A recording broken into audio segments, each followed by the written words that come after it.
전도서 1장. 다윗의 아들로 예루살렘에서 이스라엘의 왕으로 있었던 설교자가 한 말입니다. 설교자가 말합니다. 인생은 정말 허무하고 허무하다. 세상 만사가 너무 허무하다. 사람이 해 아래서 일하는 모든 수고가 무슨 유익이 있는가? 한 세대가 가고 다른 세대가 오지만 땅은 영원히 변하지 않는다. 해는 떴다가 지고 다시 떠오르기 위해 그 떴던 곳으로 급히 돌아가는구나. 바람은 남쪽으로 분다 싶더니 다시 북쪽으로 향하고 다시 이리저리 돌아 제자리로 돌아간다. 강들은 모두 바다로 흘러들지만 바다는 결코 넘치는 법이 없다. 강물도 다시 돌고 돌아 제자리로 돌아간다. 세상 만사 말로 다 할 수 없이 피곤하니 눈은 보고 또 보아도 만족하지 않고 귀는 듣고 또 들어도 채워지지 않는다. 이미 있던 것들이 다시 생기고 사람들은 전에 했던 일들을 다시 한다. 해 아래 새로운 것이 없다. 누가 보라 여기 새 것이 있다 라고 말할 수 있겠는가? 그것은 이미 오래전에 있었던 것이며 우리가 나기 전에 이미 존재하던 것일 뿐이다. 이전 사람들이 기억에서 사라지는 것처럼 이제 태어날 사람들 역시 기억에서 사라질 것이다. 나 설교자는 예루살렘에서 이스라엘의 왕이었다. 나는 하늘 아래서 일어나는 모든 일들을 지혜로써 연구하고 깊이 생각하기로 작정했다. 하나님께서 사람들에게 얼마나 무거운 짐을 지어주셨는지 알게 되니 괴로웠다. 내가 해 아래서 되어지는 모든 일들을 살펴보니 그 모두가 마치 바람을 잡으려고 하는 것처럼 허무하였다. 구부러진 것을 곧게 할 수 없고 부족한 것은 너무 많아서 헤아릴 수가 없다. 나는 스스로 말하였다. 예루살렘에서 왕노릇한 사람치고 나보다 지혜와 지식을 크게 깨친 자는 없을 것이다. 나는 지혜가 무엇이며 미친 짓과 어리석음이 무엇인지를 알고자 생각해 보았으나 이것 역시 바람을 잡는 일과 같다는 결론을 내렸다. 지혜가 많으면 괴로움도 많고 지식을 쌓으면 그만큼 고통도 늘어난다. 전도서 2장. 나는 스스로 말하였다. 이제 내가 시험적으로 마음껏 즐기리니 쾌락이 무엇인지 알아보자. 그러나 그것 역시 허무한 일일 뿐이었다. 내가 웃음을 생각해보니 그것도 미친 짓이었다. 즐기는 것에서 무슨 보람을 얻을 수 있겠는가? 이번에는 내 마음으로는 여전히 지혜를 찾으면서 술을 잔뜩 마셔보기로 했다. 나는 사람이 하늘 아래서 잠시 사는 동안 무엇이 정말 보람된 일인지를 알아보기 원했던 것이다. 나는 큰 사업들을 이루었다. 대궐들을 건축하고 포도원도 만들었다. 나를 위해 동산과 공원을 만들고 그 안에 온갖 과일나무를 심었으며 심은 나무들이 푸른 숲을 이루도록 연못을 파서 물을 대었다. 남종과 여종을 샀고 집에서 태어난 종들도 있었다. 소떼와 양떼도 예루살렘에 살았던 그 누구보다도 많았다. 금은보와 왕의 보물들 그리고 여러 지방의 진귀한 물건들을 대량으로 모아들였다. 남녀 가수들은 물론 남자들이 좋아하는 첩도 많이 두었다. 나는 전에 있던 예루살렘의 그 누구보다도 위대하게 되었고 지혜도 늘 나와 함께 있었다. 나는 내 눈이 원하는 것이라면 무엇이든 거절하지 않았다. 그 어떤 쾌락도 사양하지 않았다. 나는 이 모든 일들로 인하여 기쁨을 누렸고 이것은 내 모든 수고의 보상이었다. 그런데 내 손이 한 일과 노력한 수고를 돌이켜보니 모든 것이 바람을 잡는 것처럼 허무했다. 해 아래서 도대체 무슨 보람을 얻겠는가? 나는 다시 지혜와 미친 짓, 우둔함이 무엇인지 깨치려고 작정했으나 왕위를 계승하는 자는 이미 되어진 일 외에는 달리 어떤 일도 하지 않는다는 것을 알았다. 빛이 어둠보다 나은 것과 같이 지혜가 우둔함보다 낫다.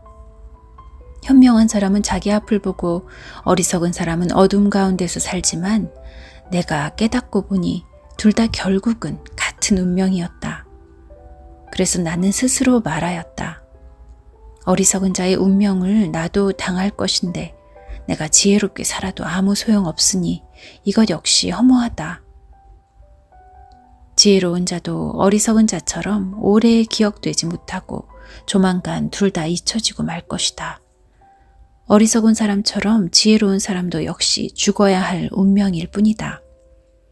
그래서 나는 산다는 것이 싫어졌다. 왜냐하면 해 아래서 되어지는 일이 내게 슬픔만 주고 모든 것이 바람을 잡으려는 듯 허무하기 때문이다. 정말 해 아래서 내가 수고했던 모든 일들을 내 후대에게 물려주어야 한다고 생각하니 이 모든 일이 싫어졌다. 그 사람이 지혜로울지 어리석을지 누가 알까? 나의 후계자도 내가 수고하고 노력했던 모든 일을 자기 마음대로 할 것이니 이것도 허무하다. 그래서 나는 내가 했던 모든 수고에 실망했다. 사람이 지혜와 지식과 재주를 가지고 자기 일을 하지만 결국 그 모든 것을 수고하지 않은 다른 사람에게 물려주어야 하니 이것 역시 허무하고 크게 잘못되었다. 사람의 모든 수고와 마음의 염려로 얻는 것이 무엇인가? 날이면 날마다 일하는 수고는 괴로움뿐이며 밤이라고 마음 편히 쉴 수도 없으니 이것도 허무한 일이다. 사람에게 먹고 마시고 자기 일에 만족하는 것 이상으로 좋은 일은 다시 없다. 내가 보니 이것 역시 하나님의 손이 정하신 대로다. 누가 나보다 먹고 즐기는 일에 나은 자가 있을까? 하나님께서 보시기에 좋은 사람에게는 지혜와 지식과 행복을 주시지만 죄인에게는 수고를 주신다. 그리고 하나님을 기쁘시게 하는 사람에게는 죄인이 쌓은 부를 주도록 하신다. 이것 역시 바람을 잡는 것처럼 허무하다. 전도서 3장. 하늘 아래 모든 일에는 정한 때가 있고 시기가 있는 법이다.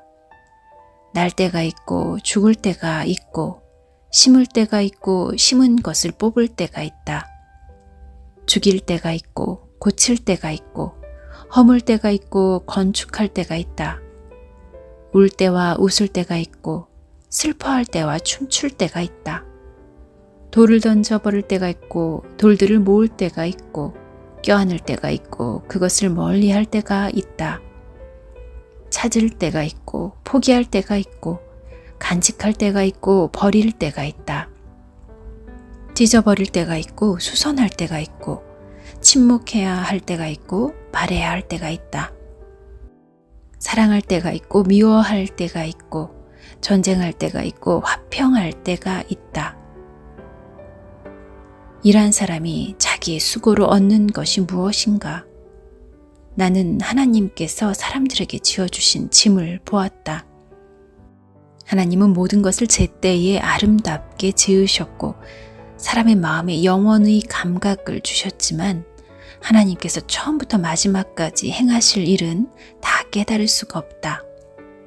내가 알기에 살아생전에 행복하고 선을 행하는 일보다 더 좋은 일은 없다. 이처럼 하나님의 선물은 사람마다 먹고 마시고 자기의 수고에서 만족을 느끼는 것이다. 하나님께서 무엇을 하시든지 그것은 영원하다.